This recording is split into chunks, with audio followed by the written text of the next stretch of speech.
एखाद्या विक्रेत्याला जेव्हा ग्राहकाला विक्री करायची असते त्यावेळेला त्याने वेगवेगळ्या टोन्सचा वापर करावा असं सांगितलं जातं.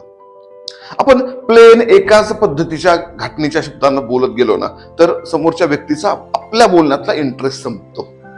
म्हणून आपण विक्री करत असताना मग ती समोरासमोर असू दे किंवा मग फोनवर असू दे, हे करत असताना आपल्या टोन्स मध्ये फ्लक्च्युएशन आणलं गेलं पाहिजे. 5 प्रकारचे टोन सांगितले जातात जेव्हा तुम्ही विक्री करताय. आपण समजून घेऊया. पहिला टोन आहे क्युरियस टोन, उत्सुक असल्याचा टोन. समोरच्या व्यक्तीला जेव्हा हे लक्षात येतं की हा विक्रेता आपली मागणी ऐकून घेण्यासाठी उत्सुक आहे, त्यावेळेला तो हा सर काय देऊया, काय करूया, हे ऐकतो ना, तेव्हा तो जास्त आपल्यामध्ये इन्व्हॉल्व्ह होतो आणि आपण जी पुढे माहिती देणार आहोत त्या माहितीसाठी तो तयार असतो. बघा, क्युरियस टोन वापरल्याने समोरच्या व्यक्तीला आपल्यामध्ये इंटरेस्ट तयार होतो, आपल्याला जाणून घ्यायची भावना आहे, त्यामुळे हा टोन वापरला जातो. ज्या वेळेस आपण समजा एखाद्या गोष्टीला समजलं नाही हे दाखवण्यासाठी, हा सर नेमकं तुम्ही काय बोललात समजलं नाही मला, आवाज वाढवला, आवाज कमी केला, कन्फ्युज असलं दाखवलं, तर ही टोन जेव्हा तुम्ही वापरता तेव्हा तो व्यक्ती जास्त एक्सप्लेन करायला लागतो आणि त्याचा परत आपल्यात इंटरेस्ट वाढतो. कोणत्या विक्रेत्याला ना एक भीती असते की तो ग्राहक खरेदी न करता निघून जाईल आणि म्हणून आपल्याला या गोष्टी नीटनेटक्या समजावून घ्यायच्या असतात.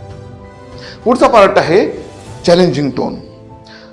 आपण क्युरियस ऐकला, कन्फ्युज्ड ऐकला, चॅलेंजिंग नाही सर असं नसतं होत बरं. कधी तुमचं काहीतरी चुकतंय बरं का सर.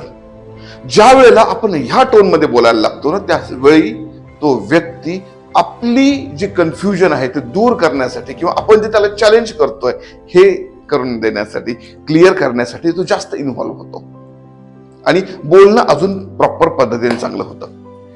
पुढची टोन असते कन्सर्न टोन. एखाद्या व्यक्तीने एखाद्या गोष्टीची निवड केलेली आहे आणि आपण म्हणतो नाही बरं का सर, तुम्ही इथे काहीतरी गडबड करायला बरं का, नीट सावधगिरीने चाला. आपण त्याच्या बाबतीमध्ये कन्सर्न दाखवतो आणि तो व्यक्ती आपल्या बरोबर कनेक्ट राहतो. 5वी टोन आहे प्लेफुल टोन. ज्या वेळेला तुमचं त्या कस्टमर बरोबर बोलणं हे या सगळ्या टोन्सच्या पुढे जातं आणि एक प्रकारचं फ्रिक्शन कमी होतं, त्यावेळेला yes sir yes sir yes sir friendly नेचरने आपण बोलू शकतो. आणि ह्या 5ही टोन जेव्हा एकत्रितपणे वापरल्या जातात त्यावेळेला एखाद्या विक्रेत्याकडून विक्री होण्याचे चान्सेस वाढतात. तेव्हा याचा अभ्यास करा आणि ह्या वापरा, फायद्यात राहाल.